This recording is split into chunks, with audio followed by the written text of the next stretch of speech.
Well, good evening, everyone. It's 6:30. We'll start the meeting. We are not expecting a fire alarm this evening, so if you hear a loud noise of some sort, it might well be a real fire alarm, in which case we are asked to exit the building through the fire escape over there. There's another one here, down the stairs. And if you've signed into the building, please don't rush away. Wait just outside of the edge of the Memorial Park so we make sure that everyone who was in the building has successfully and safely left the building. Hasn't happened so far, but one of these days it's going to do so. The meeting's being webcast, and that means for the benefit of the public speakers, when you come and speak at the front here, what you say and what members ask you and your replies will be available on the webcast and on the subsequent recording of the webcast. Apologies for absence. I got resignations and replacement. I have one resignation, Councillor Round, replaced by Councillor Gardner. Any other resignations and replacements? No. Declarations of interest?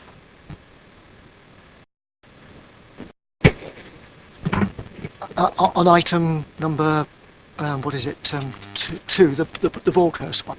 I have a prejudicial interest.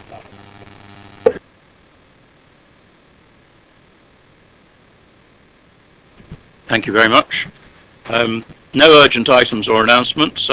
Very pleased to welcome the portfolio holder who is sitting with us this evening in order to learn from our elegant and learned discussions.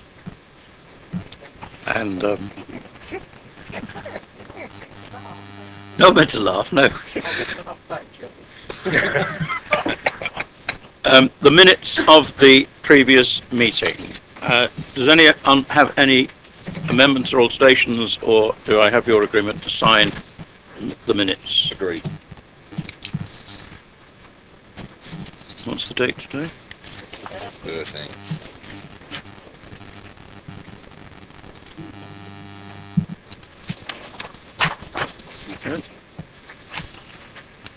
Okay. We have no referrals from other committees or the council. We have no issues referred by the cabinet.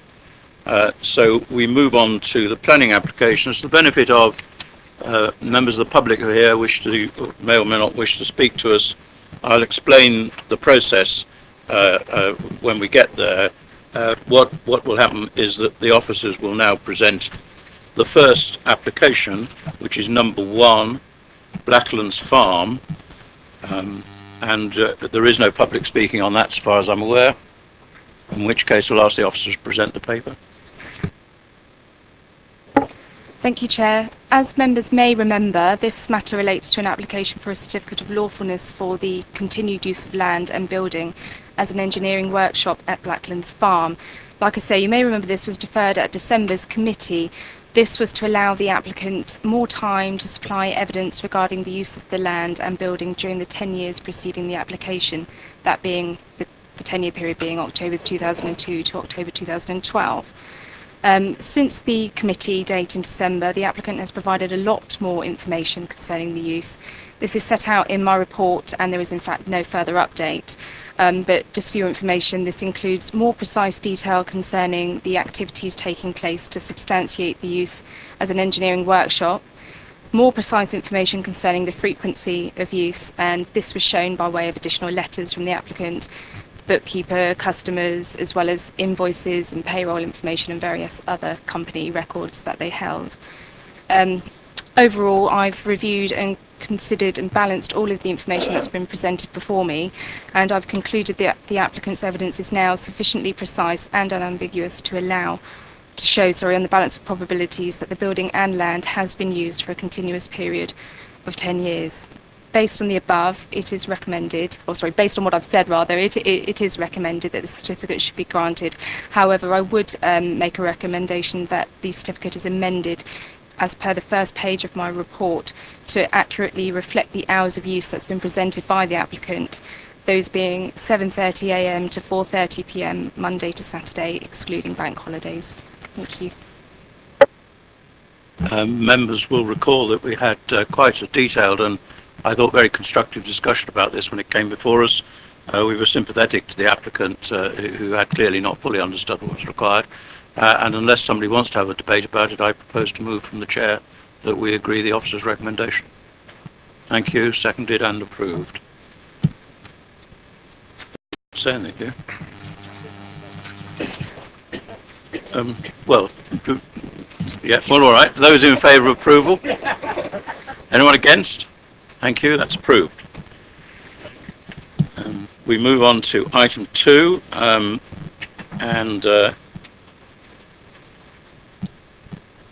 I don't think there are any public speakers on this either. No. Anybody wish to speak on it? No. Yes, we'll move on and have the officers present the case, please. Thank you, Chair. Item number 2 is an application for the change of use of open space to residential land enclosed with a 1.82 metre fence at the rear of the dwelling. It follows a refused application for retention of the fence in its current position, and this revised application is to set the fence back 1 metre from the footpath to provide landscaping to soften the impact of the fence. The update sheet contains details of the enforcement history of the site and additional parish council comments. The recommendation is for approval. Thank you. Do you wish to speak as the ward councillor? I will speak as the ward councillor. Okay. Is that a question? Oh. Well, I was going to ask the ward councillor to speak because he's declared an interest in this, and then when he's finished speaking, I'll invite questions to officers and then other members to speak, if that's okay with everyone. Okay, Mike? Right. Thank you, Chair. I'm speaking here as ward councillor, but won't take part in the debate or vote because I have, to all intents and purposes, predetermined the application in my own mind. This is a retrospective application for the change of use of open space to residential land, enclosed with a 1.82 metre high fence at the rear of the property, but because of this fence is already in position, part of the application is to move the fence back from the public footpath by 1 metre and plant a hedgerow along the fence line on the fir tree corner side. When the original and subsequently refused retrospective application, BDB 76772, came forward, with the fence in its present position, there wasn't any planting suggested. The application was refused on the grounds that enclosure would result in the loss of an open space which makes a valuable contribution to the visual amenity of the character of the area and was in a prominent location. The development would therefore be harmful to the open and spacious character of the area, contrary to SAVE policies E1 and C7 of the Basingstoke and Deane Borough Council local plan and the Tadley Village Design Statement. This application has now been brought forward after discussions with the borough. Now, trying to be fair to the applicant, the suggested planting would mitigate some of the damage that was done by the taking out of the vegetation that was there originally, and would, to some extent, hide the fence when the planting became established. I don't, however, agree with the enclosure of open space by residents who just feel like extending their curtilage for no good reason, and I don't see any good reason has been brought forward by the applicant. In Borghurst, the enclosure of open space by residents has occurred on a number of occasions and is actively resisted by the parish council. The applicant in this case now seeks to formalise what has already been done, to enlarge the curtilage of his own garden. The original application did mention a reason for security for the installation of the fencing, but I note that this has not been brought forward as part of this application. I think that, as members on the viewing panel will have noticed, the location is fairly quiet and wouldn't present a security problem to the applicant anyway, and Borghurst isn't noted for its high crime levels.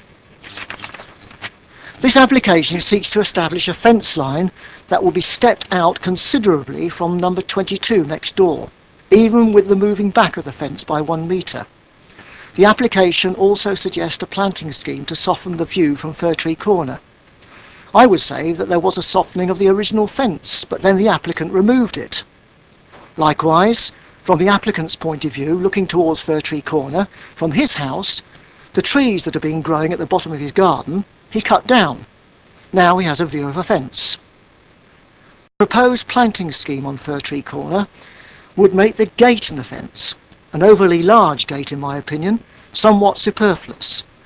And even were the committee minded to permission this application, I would suggest a condition be put in place for this gate to be removed. The gate, along with the concrete posts, draws attention to the fence and makes it appear even more incongruous in the street scene. However, the fact that the applicant is prepared to move the fence back by 1 metre, with all the work that entails, suggests to me that there is no good reason why the fence shouldn't be just moved back to its original line, with the area of open space that was there previously restored to somewhere near its original state, for the amenity value that it presents locally. Finally, if this retrospective application is agreed, then undoubtedly a precedent will have been set in the minds of any other residents who might be inclined to do something similar. If this goes through, I can't see why, for instance, number 22 next door shouldn't try to extend their curtilage towards the pathway along Fir Tree Corner. Certainly number 22 could easily argue that they were just continuing the fence line from number 24 if this is permissioned. Therefore, as you will no doubt realise, I'm opposed to this application and I would ask that the committee refuse it. Does anyone have any questions to the ward member? Any questions to officers? Please. Can you give us some idea of the likelihood of this setting a precedent? And does the fact that there are already some people that have done it, plus this one, make the precedent even more likely? No, it wouldn't. Each application is considered on its own merits, so we're looking at the visual impact of any application that's put before us.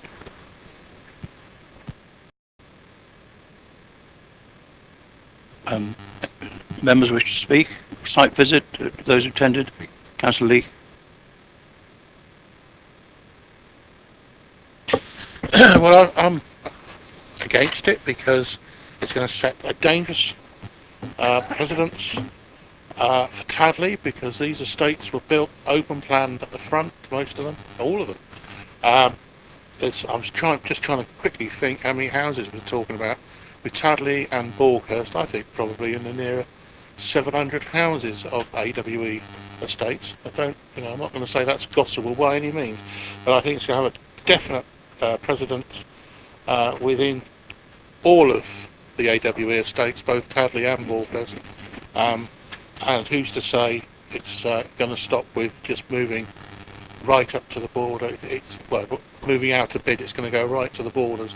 And I totally agree with the ward councillor that it should stop, and we should stop it now. And I don't see why it shouldn't go back to the original place where the fence was set. And that's more than a metre, I can assure you. Thank you, Mr. Chairman. I actually am the county councillor for the area, so I didn't need to actually go and have a look at it. So just to explain why I wasn't on viewing, but I do know the site. I would like to support very much what the local ward member has said, and also what Councillor Leeks has said, and what is put in here from Borkhurst Parish Council. It would set a precedent, and it would cause untold problems with regard to legal action that is at the moment being taken against one person in Borkhurst, not too far away from here, who has taken county council land. And I really do not think that we should go along with passing it. It would set a precedent, and as has been explained, the whole area has been designed to be open plan. And to just completely take it off like this, I mean, even just going back a metre just is totally wrong. So I will definitely be voting against it. Have you moved it against it? No. I will move against it then. I'll second. At risk of just repeating what Councillor Bowen said, I mean, I certainly support the analysis he's made of what we saw at the site visit. I mean, had I not known the background to this, to be frank, as you come along the street scene, I would have imagined this actually screened a substation or the like. It stands out in that real incongruous way, really, on the street scene. That was my expectation, really. And obviously, as Councillor Bowen says again, I think the arguments around security are pretty facile, really, especially if the gate that we saw, a substantial gate, is intended to be retained. I think it negates that argument entirely. And when we look behind, I mean, obviously you can see, don't overdo this, I guess, really, but the destruction of the landscape as was. You can see exactly what has been impacted and the trees which have been cut down, which now actually form part of the garden area. I think it's very regrettable. We find ourselves always in this retrospective analysis of what things would have looked like had it not been developed in the way that it has. But certainly I think if there is this argument which is to say we would want it to be returned more nearly to what it was originally, there is no good argument for this fence only being moved back a minimal distance. It should be moved back to what I think is historically and legally the boundary line. And I can see no reason for this compromise to be agreed. I don't know where that leaves us, because presumably the owner will just not do anything in those circumstances if this application is refused, and so it stays as it is. But I think the more we can put pressure on those who have some influence on this to say it must go further back so we reclaim the open space in the way that it was historically. So I would support rejection of this application as well, Chair. My understanding is that if it's refused, then it becomes a matter for enforcement, because as it stands, it's not lawfully there. Officers just like to comment.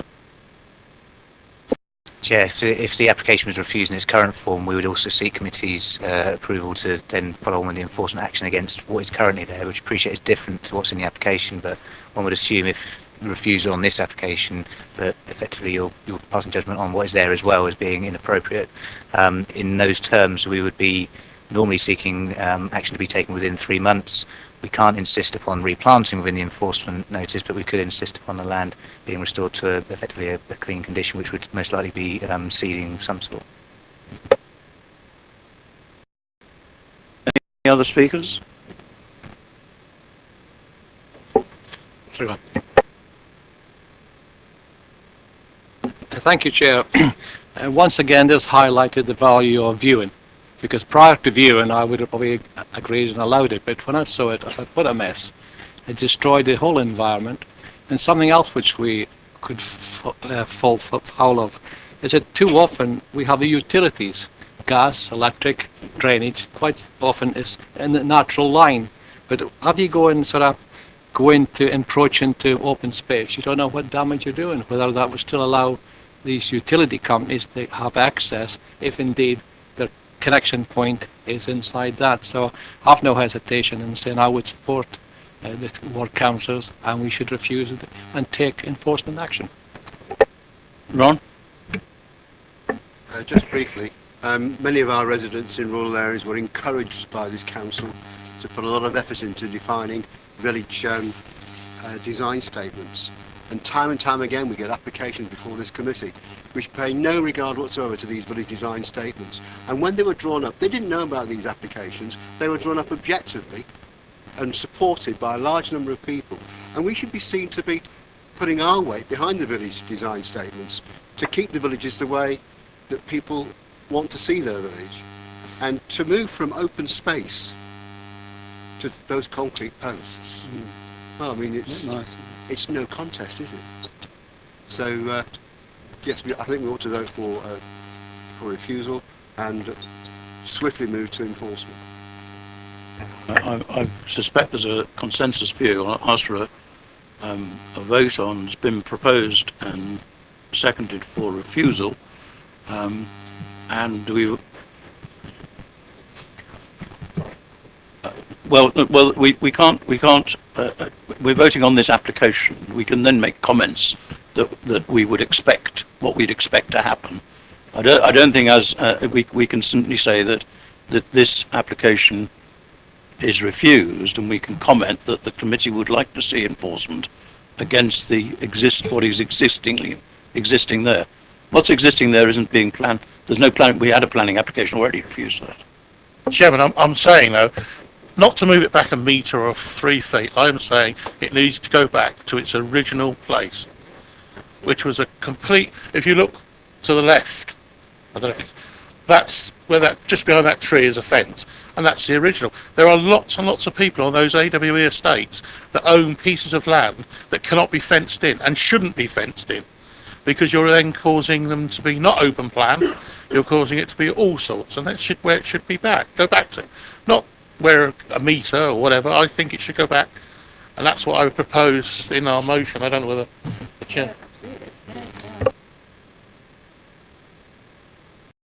That we can request that as part of the enforcement procedure. So those in favour, please. Anyone against? Thank you. That's refused. It seemed to...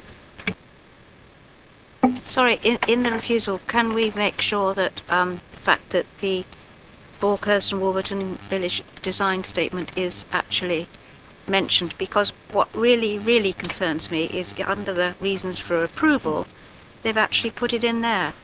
And I just, it's a complete nonsense, I'm afraid. Now, we need to explicate the reasons for refusal. As I understand it, it was mentioned that it's incongruous in the context. It defeats the object of the original open plan nature of the development as a whole.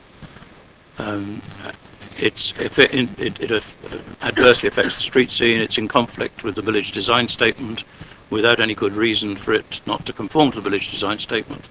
Any other reasons for refusal, officers?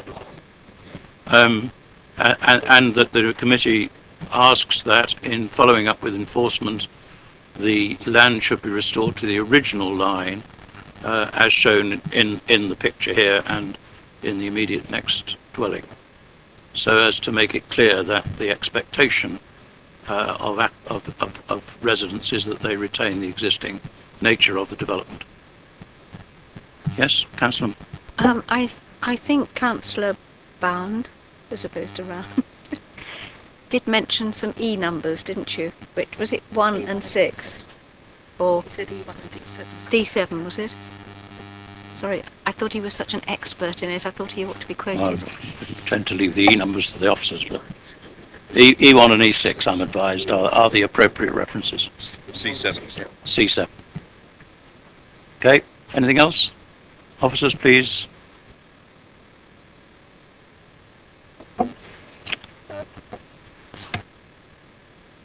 The application has been refused and enforcement action to be taken.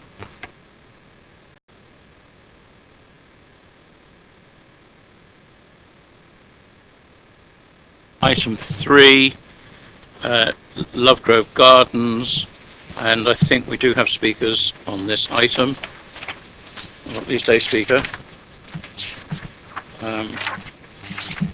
Is it Miss Spillane? Mr. Spillane? No? Yes, Mr. Spillane? Are there any other speakers on this application? Are you both on the same side, as it were? Yes? Okay. If you'd like to just sit for a moment, the officers will present their report, then I'll invite you to speak, and you have 4 minutes between you. And in front of you, you should see a thing that says 4 minutes. And that will count down. No, Captain, No? they just got the lights. I beg your pardon, you are both on the same side, but in fact one of you is speaking on behalf of the parish council, is that right? And the other one not. Is the speaker from the parish council? Yes. Right. There's some confusion now. Who is speaking for the parish council? Right. If you'd like to withdraw for a moment, sir, because we have parish first, right? Well, if you speak first, and you are speaking against the application? Yes. If you just withdraw, so we're clear that this is the parish council, you'll get another 4 minutes, and then if there's someone speaking in favour of the application, they will have 4 minutes. So, I'm sorry about the confusion. We'll just wait while the officers present the report, and then you will be able to speak. Thank you, sir. Thank you, Chair. The application before you is for the erection of 2 semi-detached dwellings. The application was withdrawn from the agenda of the February committee due to the receipt of a late objection. That objection has now been addressed in the committee report, and a further letter has since been received relating to an offer to buy the site, which has also been reported in the update paper. Notwithstanding the receipt of this letter, the site has been marketed previously for an unsuccessful 18-month period in accordance with policy D9, and is in accordance with the National Planning Policy Framework, which does not require a rural brownfield field site to first consider an employment use. As such, the application remains for approval subject to conditions and the completed Section 106 agreement.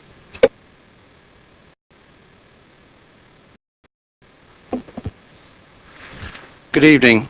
My name is Steve Spillane, Chairman of Silchester Parish Council.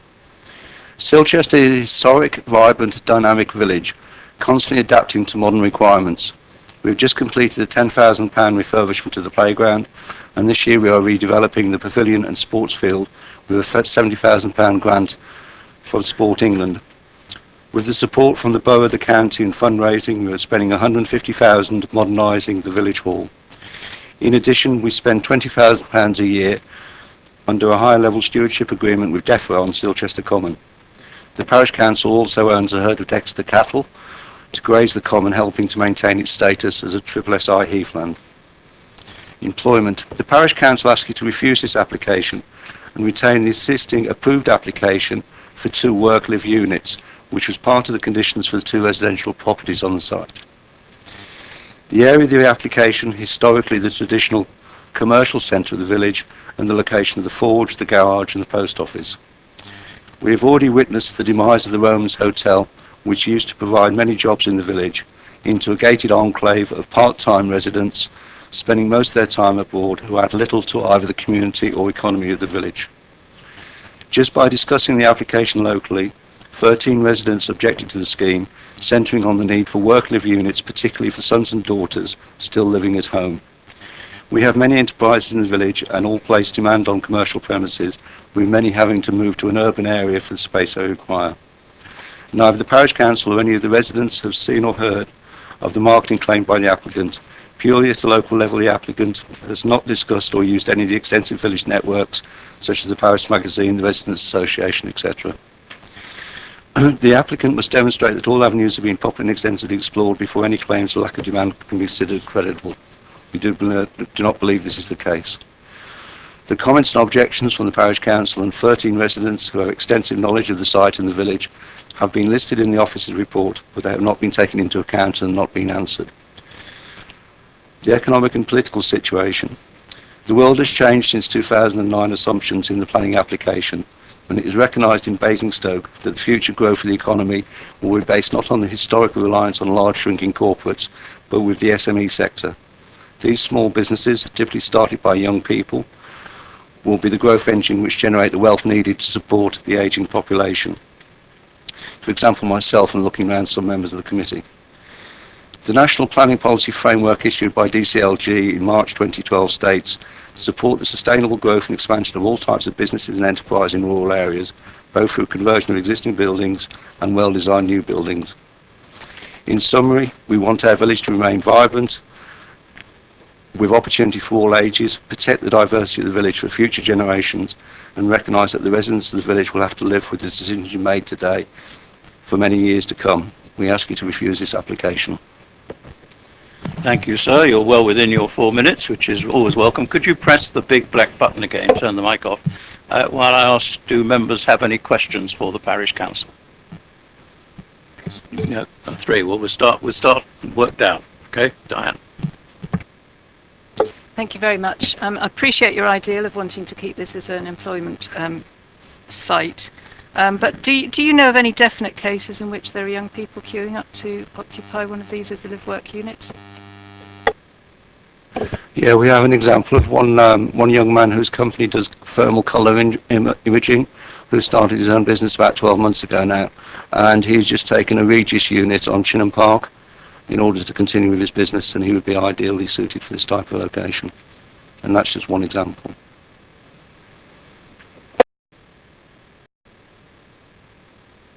I think we're all thinking about the same thing.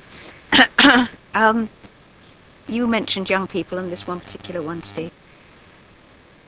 Would somebody like that be able to buy one, or would he be wanting to rent one, or under what conditions would he believe that he could actually occupy a live-work unit there? I would say it'd be a combination of both. The one that I've just mentioned would be looking to rent a unit like this. And another example I could think of, Matt, that runs a web design company, would be looking to purchase it. so it'd be a mixture. But I think the other thing as well to bear in mind that this type of premises is not normally bought off plan. It is actually bought when it's built, because the businesses get to a point when they need to grow at a particular time and need the premises at that time, not in 6 or 12 months' time.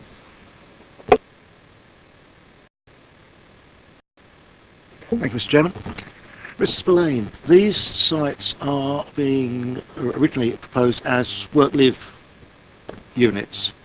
Some of the uses that you've outlined are work-orientated, not live-orientated. Can you give me some examples where there is actually a demand for somebody to live and work, as opposed to just work?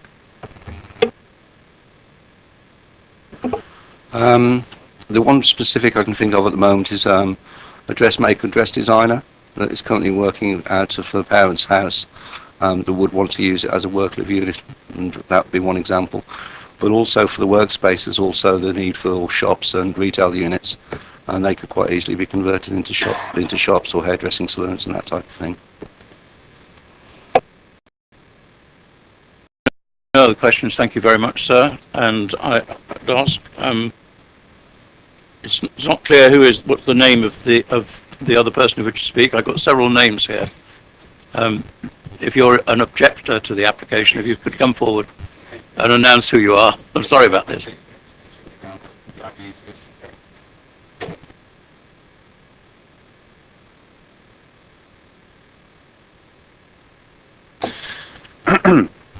The thrust of the officer's report that I've read seems to be that there are no viable commercial enterprises that have tried to set up, if that's the right word. We don't agree that the marketing and the advertising for this was done properly and fairly and drawn to the attention of people that needed to know. It's clear, though, that even at a late stage there has been an offer which would provide a viable commercial element to the village. Obviously, there is a public house, but there's a need for, we've heard about employment for the youth in the area. There's a need for a shop, a post office, and a coffee shop, and all this would be part and parcel of the commercial aspect of the development that the people who have put in an offer to buy the land would provide. So it simply isn't right to say that there is no commercial interest. There is. The planning permission was originally for both purposes, and just in terms of equity, in my submission, it seems rather unfortunate that the land can be bought for a purpose that has a commercial element to it, and therefore isn't as valuable as residential land. And then, in the fullness of time, after having done what I would, my words, a sham advertisement for commercial enterprises, the land is then, the planning permission is then changed to residential. Obviously, that makes the land a lot more valuable. And of course, nobody minds making profit or begrudges other people making profit. But what I'm talking about today is the impact of this on the local community. Big things could be achieved with Silchester. We've already got a classic car business there that's a centre of excellence for the country. There's the Roman ruins that attract visitors, but the commercial enterprise, if there is another car garage, but with the shops and other businesses I've talked about, will make Silchester a nicer place to live in for the people who already live there, and make it more attractive to people who perhaps wish to come to the area. In my submission, to say that there has been no commercial interest or no viable commercial interest is verging on Wednesbury unreasonable.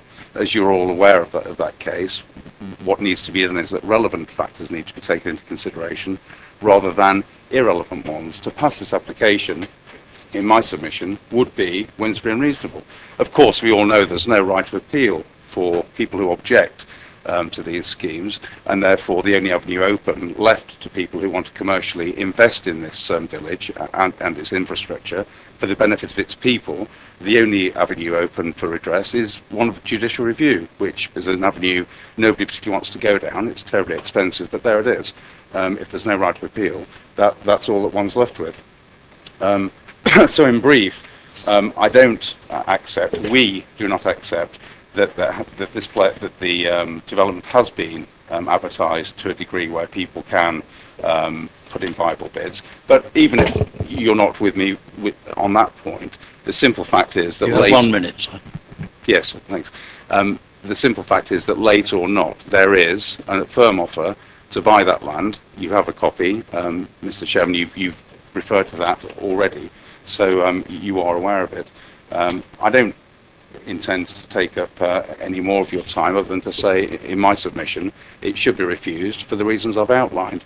This is about the community and the people and the youth of Silchester, not about people making profit on land by changing the consent for planning permission. Thank you. It's your big black button again, and I'll ask if members have any questions to ask you. Thank you very much. And if the applicant or the applicant's agent would like to come forward. Is it Mr. Flower? Again, you have 4 minutes. Yeah, my name is Mark Flower. I'm one of the directors of Site Court, and Site Court is a company that is owned by my wife and I, and it is a pension. That's our pension company. To give you a bit of background to where we came from, we bought the site at auction 8 years ago after the site had been repossessed, and we bought it through the receivers. So we've owned the site since 2005. As I mentioned, we specifically bought it in our pensions because we were able to do that because it was at that time the consent was for commercial units or live work units. Unfortunately, after we bought it, there were a number of problems with the title, and it took 2 or 3 years to resolve that. There was a charge on the land, etc., that had to be sorted out. So 2 or 3 years later, we entered the recession, 2007, 2008, and it had been our intention to build the live work units, but at that time, there appeared to be a market for them. We went through London Clancy, who are Basingstoke agents, who advertised it for 18 months, and at that time we didn't have any viable offers for it. The site was costing us a lot of money, it was depleting our pension, we had to work out what we were going to do. Residential use was a way forward, so we then pursued that, and we made a number of applications, one of which was withdrawn, and the second was refused. And as you can see, the current application has now been put forward by the planners for approval. If it was approved, from our point of view, we need to recoup some money we put into it, so we would be intending to sell the site as a residential site, because we couldn't actually develop it through our pension because we're not allowed to do that. And just finally, the discussions and objections around whether there is a viable market for these live work units, I think is irrelevant now, because the planning policies have changed, and the NPPF now requires no specific marketing to be undertaken. Thank you. Thank you. That's well within your time. If members have questions for the applicant. Councillor Tucker. Hello. We've heard about an offer for the land. Was the offer made to yourselves? Yeah, I received the offer by hand yesterday.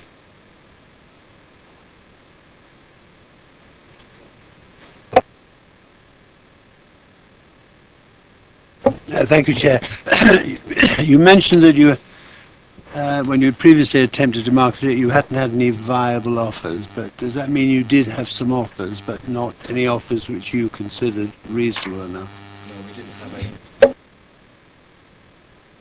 any. All right. Okay.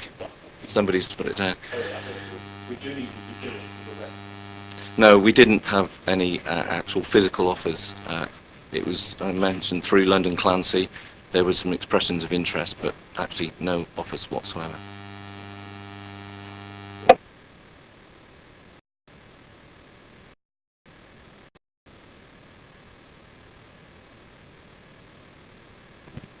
Thank you very much, sir. Questions to officers? Yep.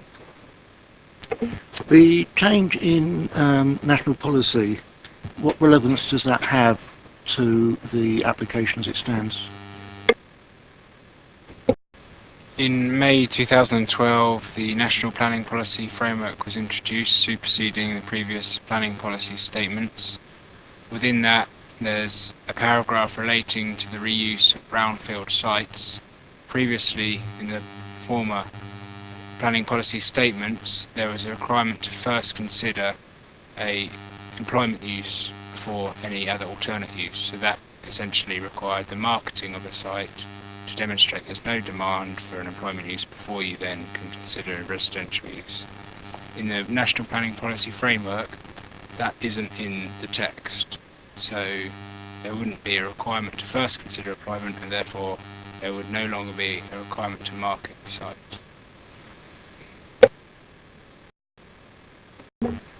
What effect does that have on any decision we make tonight? Without that requirement in the National Planning Policy Framework, there's less weight we can apply to our local plan policies, which do have those tests. Therefore, our view as officers is that the recommendation for approval is the right recommendation for an entirely residential scheme. I have a question just on the same subject. There were suggestions there that the marketing exercise was not valid. Officers presumably looked at the marketing exercise, however valid or invalid it may be now from a material point of view. Presumably officers looked at the marketing exercise and satisfied themselves that it had been properly undertaken. As reported in page 26 of the agenda, officers did review the marketing exercise. As presented by the applicant, it was undertaken by London Clancy for an 18-month period between March 2010 and September 2011. This included a board erected on the site, details placed on the property websites, and local adverts in the press.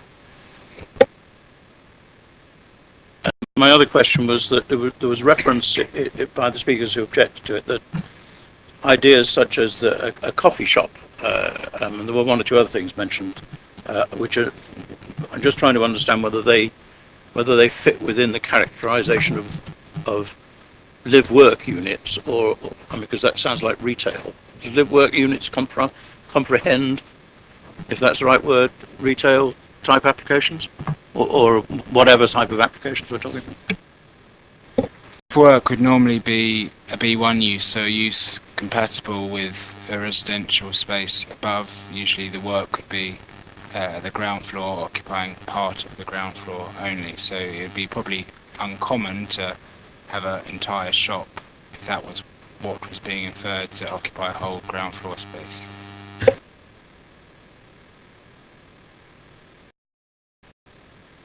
Thank you, Chair. Well, just building on that last point from the officer's comment, if it was something like a coffee shop or something, one would imply visitors. Does that fall outside of the live-work unit sort of ethos? Because we're not sort of considering space and parking and such issues like that. It seems quite a confined site like that. So would that sort of constrain any use? Thank you.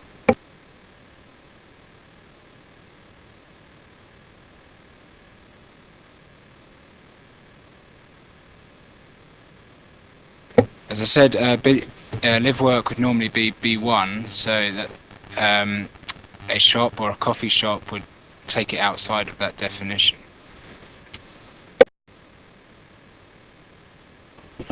That was really just what I had in mind. It didn't seem as if you're... My understanding of live work is it's like teleworking.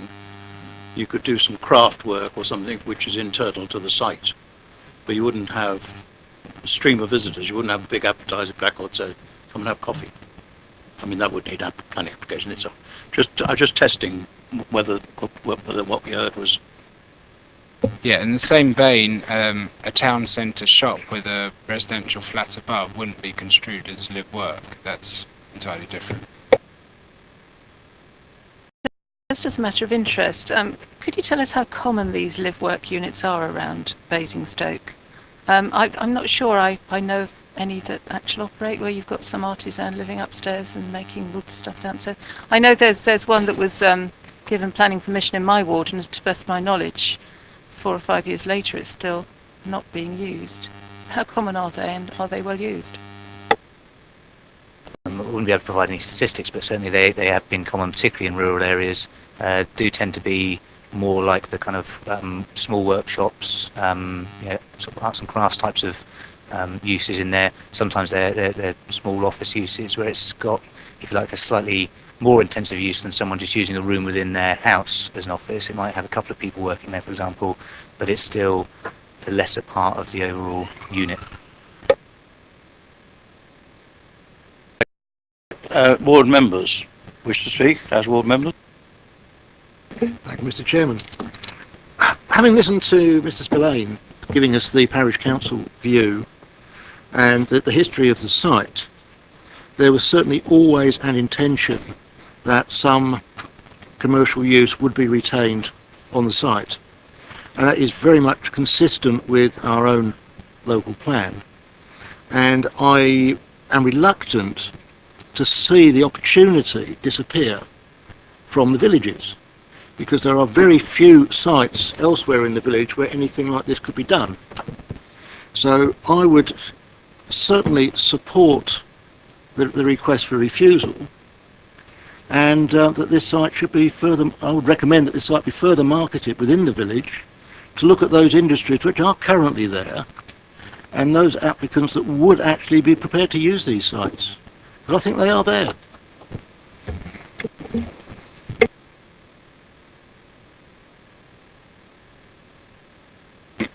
Yes, I'm a ward member. I feel very much that I don't want to sit on the fence, but I can see everybody's point of view, which makes life incredibly difficult. When you start talking about wanting shops and that sort of stuff, and post offices, having lived in Silchester since 1971, we moved there, and seen 2 shops and a post office, collapse, closed. I know times are different now, but if it were wanted on that site, you'd need, as far as I understand it, another planning application, because it wouldn't go in a live work. So that you'd be back to square one again. Whatever we do with this application, there still is the live work, which seems to be more the kind of things that some of the people that I think the chairman of the parish council was talking about, with the young people perhaps going in there. So we know we've got that, which is what is wanted locally. With regard to residential, I can see nothing against that either, and certainly in planning terms, I think if we were to turn it down, it would go to appeal and it would be granted. So whatever we do, the parish, as far as I see it, do still have their live work, because it's already there now, and it would be up to the applicant or owner as to who he sold the land to develop it. So that's me sitting on the fence, perhaps, I'm not sure, but I can see both sides, and which way I shall vote, I'm not sure.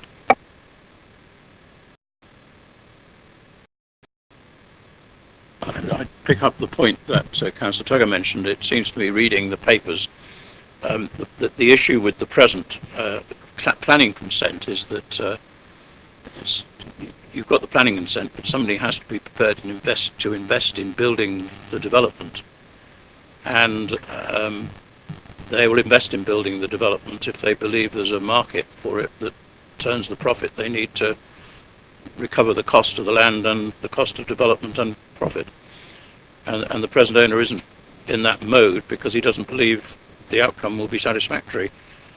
That they may have received a late offer, but we don't know what that comprises, we don't know what value is placed on it, and there's no guarantee that anybody who made that offer would go ahead and do the development as it stands in any case. So I don't believe that the committee is in a position to make a judgment as to what might conceivably happen to the land. We have to just look at the application before us and determine it on the basis of whether we believe it is the officer's recommendation is correct, that we should approve. And I think, unfortunately for the parish council and the objectors, that the NPPF has intervened in this, and it's very clear the NPPF does support much more positively residential development on either brownfield or mixed-use sites in rural areas, and that, I think, would be the thing I suspect the inspector would have focused on his mind. Councillor Bound. It's just a question, Chair. If we were to grant the permission for residential, would the land then lose its live-work? Yes. It would. It would.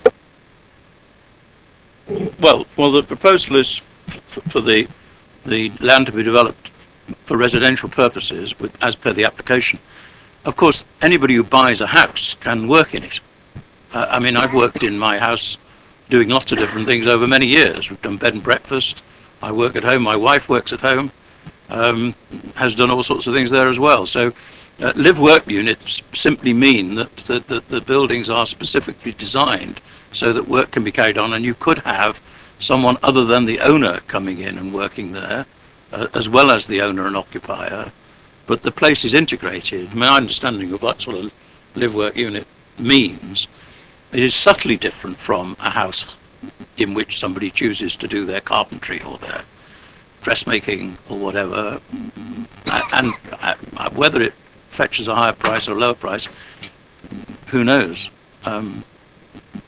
But this application replaces the existing consent for live-work units with a consent for residential units. Is that right?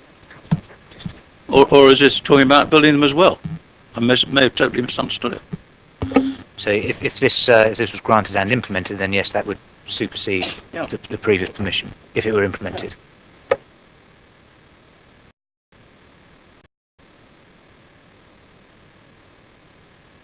Councillor Gardner. Just for the record, I am moving refusal. Councillor Bound, did you want to say something? Yes, but if it's not implemented, if the residential development is not implemented, are there then two? Is it still live, work, or residential? Would seek officers. My assumption was one replaced the other. If you're minded to approve the application, the applicant would have two consents that he could implement, one or the other.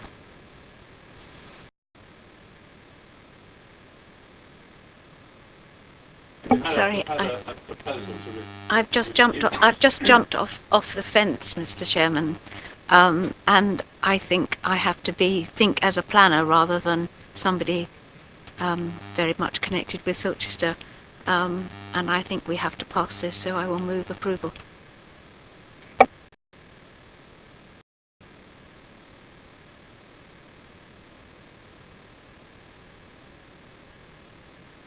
Have it proposed and seconded for approval. Those in favour of approval? Against? It's approved. Officers? Thank you, Chair. Just to confirm, the application has been approved subject to conditions and the completed legal agreement. I'll just make a comment, because clearly the parish council will be disappointed with this outcome, as will those it represents, or some of those it represents. Just draw attention to the fact that in our rural villages we now have a number of mechanisms through which the community can determine new development in the area outside of the planning regime, through things like community right to build. There has to be some conformance with planning law, but it is quite flexible, and if the community wants to build facilities for catering or other tourists things, the community has the right to go ahead finding a suitable developer and collaborate with them and with the borough officers to sort out the planning for that, for whatever it is. That doesn't require the heavy weight of a neighbourhood plan, which is a very heavy exercise. It's not a simple, lightweight thing you can do over the weekend, but it's easier than neighbourhood planning. And so that option is open to our parishes, and I'm urging some of my parishes to get on the case with those things.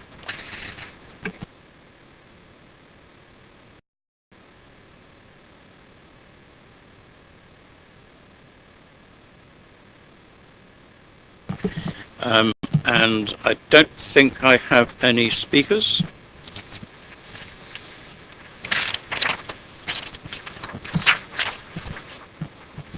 Officers, present the case, please. Thank you, Chair. The application before you is for prior approval of the installation of a OpenReach broadband cabinet. In consistency with our previous view on this, I move from the Chair that this is approved. Those in favour of approval?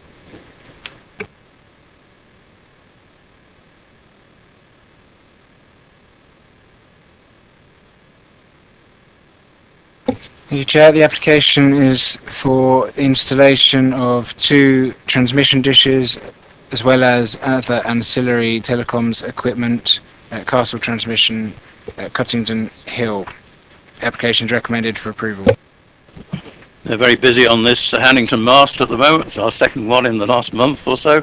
I move it from the Chair for approval. Those in favour of approval? Thank you. Just for information, I have asked the ARGO, based on your agreement last meeting, to take forward some changes to this automatic referral of telecoms applications to this committee. Councillor Tucker. Just out of curiosity, just how many of these extra things can they put on one of these masts? I mean, there must be a finite.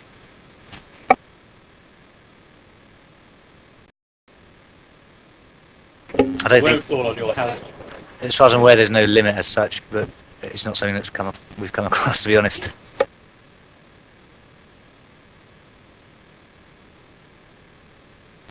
That's the end of the planning applications. We now have the quarterly summary of appeal decisions. Officers. Thanks, Chair. I was just going to draw members' attention to one appeal decision which is set out in Appendix A, which is the one that came before committee, which was in relation to use of land and erection of a field shelter for the keeping of horses. I remember from the debate committee there was lots of reference to the village design statement and the impact of subdivision of the fields and for the keeping of horses. The inspector did consider those points, but judged the situation differently, saying that it was on a domestic scale, and for those reasons it wouldn't effectively erode the character in the same way that had been sort of suggested in refusing. So unfortunately it allowed that appeal. But I thought it was a useful one to bring back, bearing in mind the references to the village design statement. Yes, my recollection is that it was a matter of debate, and we felt that we should try to resist horticulture taking over from agriculture, but we didn't win that one. The remainders, I understand it, were found in favour of the view of officers or the committee as appropriate, which is very good. We're appear to have, so far, a good track record on appeals. Don't hold your breath too long. We will now have the pink papers, and I seek your agreement that pursuant to section 100A4 of the Local Government Act 1972, the public be excluded from the remainder of the meeting on the ground that public interest in maintaining the exemption outweighs the public interest in disclosing it, and therefore that exempt information is likely to be disclosed as defined in the appropriate paragraph of Schedule 12A of the Act. Do we have your agreement to this? Agreed. In that case, we ask that the webcast is turned off. Members of the press or public, if there are any left, please leave. And we will end this with the end of the meeting, so we will not reconvene the meeting at the end in public. We will simply